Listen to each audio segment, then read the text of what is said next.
तलाक के लगभग 3 साल बाद अचानक अपनी पत्नी से पति एक शादी समारोह में मिलता है, जिसे देखकर पति फूट-फूट कर रोने लगता है। और जैसे ही उसकी पत्नी की भी उस पर नज़र पड़ती है, तो उसकी भी आँखें भर आती हैं और उसका पति अपने आँसुओं को रोक नहीं पाता है। मन ही मन में सोचता है कि पहले मेरी पत्नी कितनी खूबसूरत थी, अब ये कैसी हो गई है? इतनी दुबली-पतली हो गई है, इसकी हालत ये कैसी हो गई है? क्योंकि उसके पति ने जो अपनी पत्नी के साथ व्यवहार किया था, वो बिल्कुल भी अच्छा नहीं किया था। अब अपने पश्चाताप की आग में पति झुलस रहा था और अपने आप को मन ही मन में गालियाँ दे रहा था कि हमने अपनी पत्नी के साथ बहुत बुरा बर्ताव किया है। तभी उसकी पत्नी उसके पास जाती है और उससे पूछती है, आप ऐसे क्यों रो रहे? आइए चलते हैं तो कहानी की ओर। ये सच्ची घटना है गुजरात के अहमदाबाद शहर की।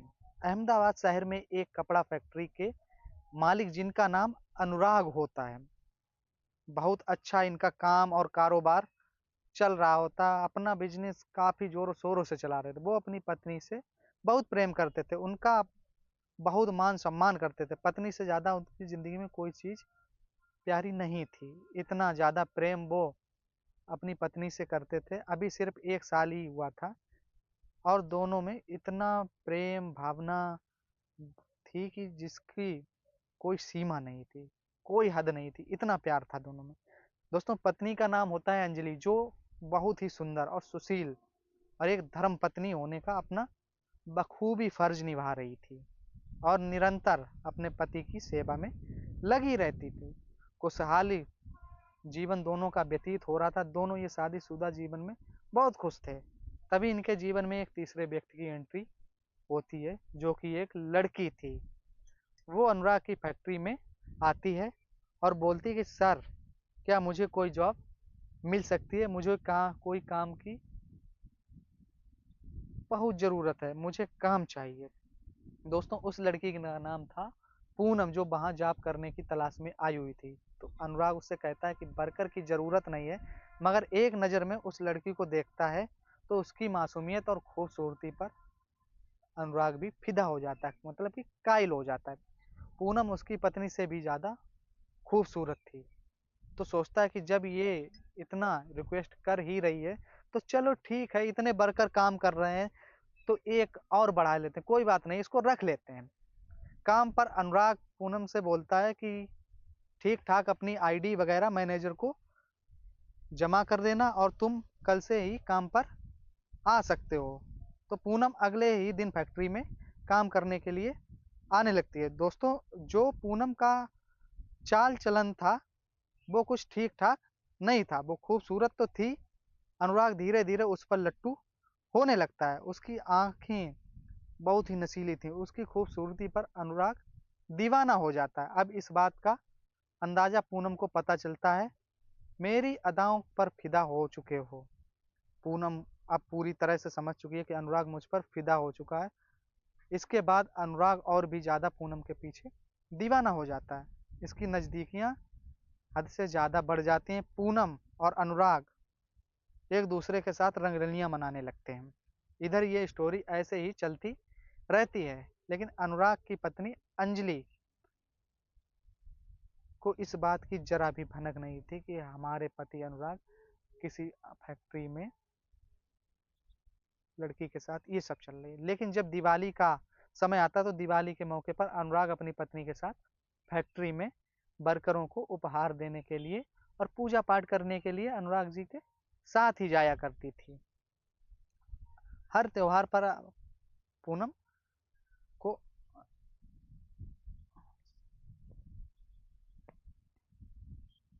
अंजलि पूनम को देखकर तंग रह जाती। पूनम ही बहुत सज धज कर आज फैक्ट्री आई हुई थी। उसे देखकर ऐसा लग रहा था कि जैसे पूनम ही फैक्ट्री की मालकिन हो। तो अंजलि जब ये सब देखती है और अपने पति का भी जो लगाव देख पूनम की तरफ, तो अंजलि को ये सब बिल्कुल भी अच्छा नहीं लगता है। तो पूजा होने के बाद सभी लोग घर आ जाते हैं। त्योहार का समय था, तो अंजलि 2-4 दिन शांत बनी रहती है। लेकिन फिर बाद में अनुराग जी से पूछती है, अनुराग से कहती है कि अनुराग, हमारी फैक्ट्री में जो लड़की पूनम जॉब करती है, मुझे उसका चाल चलन कुछ ठीक नहीं लगता है। आप उससे दूर रहिए या आप ऐसा करिए उसे जॉब से हटा दीजिए, उसकी जगह किसी और वर्कर को रख लेना। तो अनुराग कहता है नहीं, नहीं अंजलि ऐसा नहीं हो सकता, मैं बिना किसी वजह से अपने वर्कर्स को कैसे निकाल सकता हूँ। फैक्ट्री के लोगों को हम पर विश्वास है और जितने भी वर्कर हैं हम पर विश्वास हट जाएगा। अनुराग ऐसे ही बातों को घुमा कर टाल देता है, लेकिन अंजलि अपनी बात को लेकर फोर्स करती है तो दोनों पति पत्नी बीच में लड़ाई झगड़ा शुरू हो जाता है। अंजलि उससे कहती है कि वो आपके यहाँ काम नहीं कर रही है बल्कि आपसे उसकी गुलामी कर रहे हो। अंजलि गुस्से में अनुराग को बहुत कुछ बोल देती है, तो कुछ भी बोलने से पहले अंजलि नहीं सोचती, आज अपने दिल की बात अनुराग से बोल देती है। तो अनुराग भी गुस्सा हो जाता है, बोलता है चाहे कुछ भी हो जाए तुम मेरे साथ रहो या मत रहो, मैं पूनम को फैक्ट्री से नहीं निकालने दूंगा। जब इतनी बड़ी बात अनुराग ने अंजलि से बोल दी, अंजलि की आंखों में आंसू आ जाते हैं, वो रोने लगती है। कुछ दिन ही ऐसे वाद विवाद बीतते गया। जब अनुराग देर रात को घर लौटता है, कभी कभी शराब के नशे में अंजलि के साथ मारपीट कर देता। ऐसे ही जब रोज रोज मर्रा का कार बन चुका था, अनुराग और अंजलि के बीच में झगड़े होने लगे थे। रोज अनुराग फैक्ट्री से आता, अंजलि कुछ कहती, उन दोनों के बीच में लड़ाई झगड़े होते थे। लड़ाई के चलते अंजलि अपने मायके चली जाती है। अंजलि के चले जाने के बाद अनुराग और भी ज़्यादा आराम से पूनम के साथ रंगरलियां मनाने के लिए आज़ाद होने लगा, आज़ाद होकर घूमने लगता है।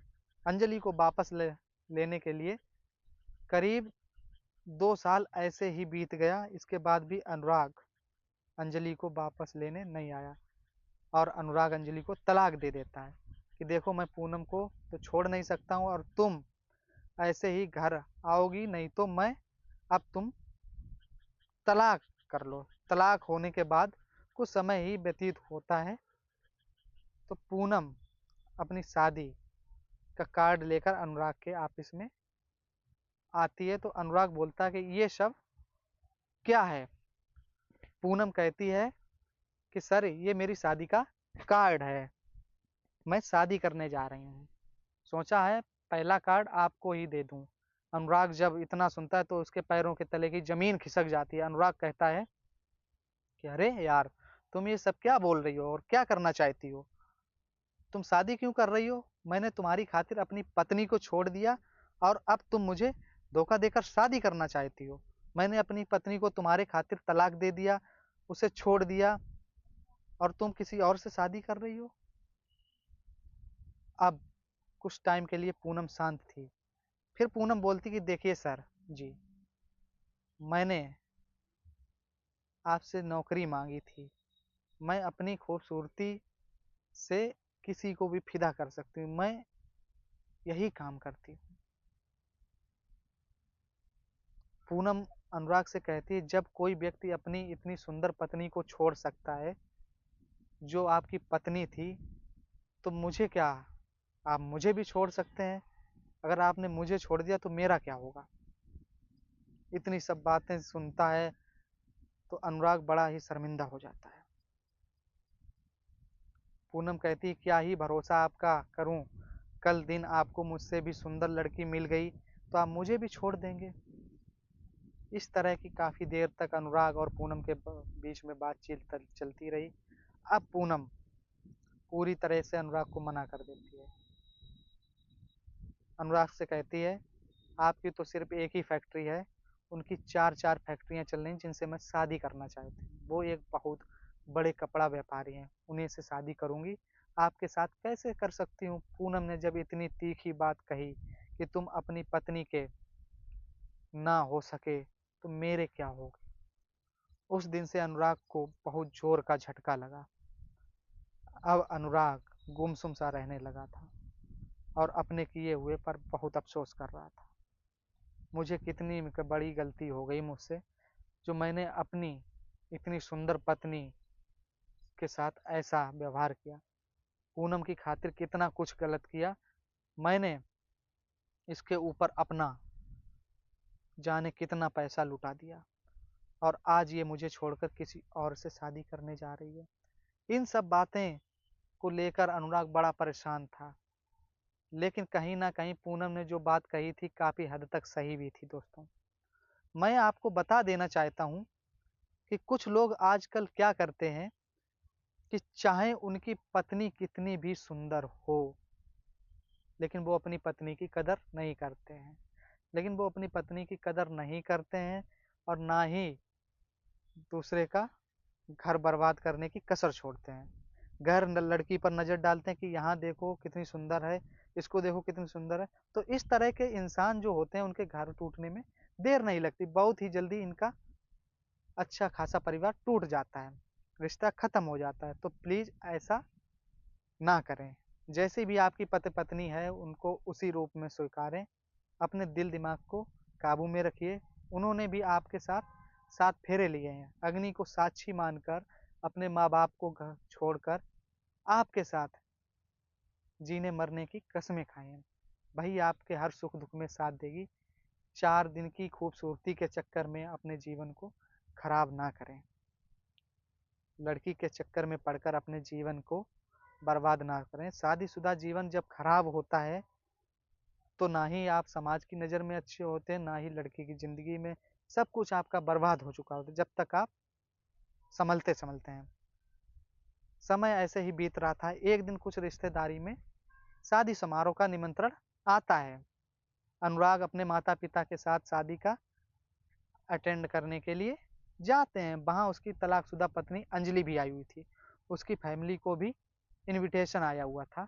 दोनों ही इत्तेफाक से शादी में आए हुए थे। एक दूसरे को कुछ नहीं पता था और अनुराग जब अंजलि को देखता है तो बहुत ही भावुक हो जाता है और रोने लगता है। उस समय अंजलि भी नज़र नहीं मिला पा रही थी और वो भी रोने लगती है और अनुराग को रोता देख उसके पास जाती है और बोलती है कि यहाँ क्यों रो रहे हो आप? उससे बात करने के लिए बोलता है। दोनों पास ही में एक टेबल पर जाकर बैठते हैं और दोनों एक दूसरे से बातचीत करने लगते हैं। तब अनुराग अपनी पत्नी से पूछता है कि तुम कैसी हो? तो अंजलि कहती है कि मैं कैसी भी हूँ, आपको क्या मतलब? आप किसी और के हो चुके हो, हमारा तो तलाक हो चुका है ना? अब अंजलि ने जब बोला तो अनुराग बहुत ही शर्मिंदा था। अनुराग रोने लगता है और बोलता है कि मुझे माफ़ कर दो अंजलि, मैंने उसकी खातिर तुम्हें छोड़ दिया और वो मुझे धोखा देकर चली गई। उसके पीछे मैंने अपनी हँसती-खेलती ज़िंदगी को बर्बाद कर दिया। मैंने कहीं का भी नहीं रखा, मुझे माफ़ कर दो। आखिर उम्मीद तुम्हीं से रह गई है। अब अपने हाथ जोड़कर अंजलि से माफ़ी भी माँगता है, भीख माँगने लगता है। कहता है कि मुझे माफ़ कर दो, वैसे तो मैं माफ़ी के लायक तो हूँ नहीं, लेकिन भगवान के वास्ते मुझे माफ़ कर दो। तो अंजलि कहती है, "अरे!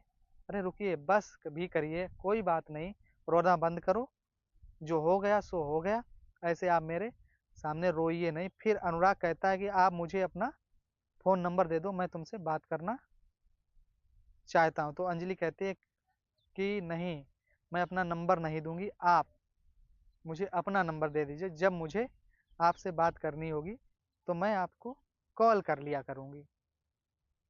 इतना सुनकर अनुराग बार-बार कहता है कि आप मुझे नंबर दे दिया करो और रात काफ़ी हो चुकी थी। आप जाइए और सो जाइए। दो तो दोनों चले जाते हैं। अब सुबह हो जाती है तो अनुराग सोचते हैं कि शादी मेरी पत्नी दोबारा ये मिलने आएगा, फिर अंजलि को ढूँढने लगता है। लेकिन वो कहीं दिखाई नहीं देती है। दरअसल वो अनुराग के जागने से पहले ही अपने घर वापस जाती है। तो फिर अनुराग भी निराश होकर घर को वापस लौट आता है। जब वह घर आकर सब वही बातें अपने दिमाग में सोचता है और उसके बाद दिमाग में ये सब बातें गूंजने लगती हैं। अंजलि का चेहरा उसकी आंखों में समा गया था। वो इंतजार करने लगता है कि काश मेरी पत्नी मुझे सिर्फ एक बार कॉल कर ले। ऐसे ही 2, 3, 4 दिन बीत जाते हैं। फिर तीसरा दिन जब एक नए नंबर से कॉल आता है तो अनुराग पहली ही रिंग पर कॉल उठा लेता है। उधर से हेलो की आवाज़ आती है, वो आवाज़ अंजलि की थी। अनुराग अब भावुक होकर बहुत खुशी हो जाता है, बोलता है कि थैंक यू सो मच यार, तुम मुझे कॉल कर लिया, तुम्हारी कॉल का बेसब्री से इंतज़ार कर रहा था। तो अंजलि कहती कि हाँ, आपने पहले ही घंटों पर फ़ोन उठा लिया, लेकिन आपने क्यों इतना इंतज़ार कर रहे हो? तो अनुराग कहता, अंजलि शायद तुम समझ नहीं पाओगी, मेरे अंदर जो पश्चाताप की आग लगी हुई है, इसको सिर्फ मैं ही जानता हूँ। मैं तुम्हारे साथ कितना भी गलत किया हो, अब मुझे माफ़ कर दो। मैं सब कुछ जानता हूँ कि मैंने तुम्हारे साथ बहुत गलत किया है। मैं अपनी की हुई गलतियों को सुधारना चाहता हूँ। तुमसे एक बार मिलना चाहता हूँ। तो अंजलि कहती है, ठीक है, हम मिल लेते हैं, इसमें कौन सी बड़ी बात है। तुम्हारी तरह नहीं हूँ जो किसी एक बात को ना सुने। अब वो एक पार्क में मिलने के लिए जाते हैं। अनुराग पार्क में पहले ही पहुंच जाता है और बेसब्री से इंतजार करता है। उसके पहुंचने के बाद कुछ देर बाद अंजलि भी वहां आ जाती है। अनुराग अंजलि का हाथ अपने हाथ में लेकर कहता है कि अंजलि, क्यों ना हम एक बार फिर से अपने जीवन की नई शुरुआत कर सकते हैं। अंजलि कहती है कि मैंने तो आपको हमेशा से ही अपना पति परमेश्वर के रूप में माना है, लेकिन आपने ही मुझे नहीं समझा, किसी दूसरे के चक्कर में आकर मेरे साथ गलत व्यवहार किया और ताने मारते रहते थे, मुझे तंग करने रखते थे, मेरे साथ आए दिन मारपीट करते थे, गाली गलौज करते थे, शराब पीकर आने लगे, मेरी कोई परवाह नहीं की। आपसे सिर्फ एक लड़की के चक्कर में आपने मुझे तलाक भी दे दिया। अब किस उम्मीद से ये सब कह रहे हो? तो अनुराग फिर से हाथों को जोड़कर माफ़ी मांगने लगता है। कहता है कि जो कुछ हुआ, जो कुछ भी मैंने किया, उस पर बहुत शर्मिंदा हूँ, मुझे आप माफ़ कर दो। मौका प्लीज़, मुझे मेरी गलतियाँ सुधारने का मुझे मौका दे दो। अपने जीवन की ही नई शुरुआत करेंगे। और अनुराग अंजलि की तरफ अपना बढ़ता है और अंजलि भी अनुराग की हाथ थाम लेती है और अंजलि कहती है, मैं आपके साथ रहने के लिए तैयार हूँ, अगर आप वाकई में बदल गए हैं। तो अब दोनों पति पत्नी मंदिर में जाते हैं और वहाँ दोबारा शादी कर लेते हैं। अब शादी करने के बाद दोनों ही बहुत खुश थे, फिर से एक बार अपने शादीशुदा जीवन में लौट जाते हैं और हंसी खुशी जीवन बिताने लगते हैं। तो दोस्तों, ये आज की कहानी आपको कैसी लगी, हमें कमेंट में अवश्य बताएं। और अंजलि को लेकर आपके क्या राय है, ये भी हमें बताएं। कहानी सुनाकर मैं किसी के परेशान करना नहीं चाहता हूँ, बस लोगों को जागरूक करने का ही मेरा मेन मोटिव है कि इस तरह की कहानी सुनाकर समाज में जो कुरीतियाँ फैली हैं, शायद उन कुरीतियों को दूर करने के लिए कुछ परसेंट का हिस्सा मैं भी बन सकूं। धन्यवाद।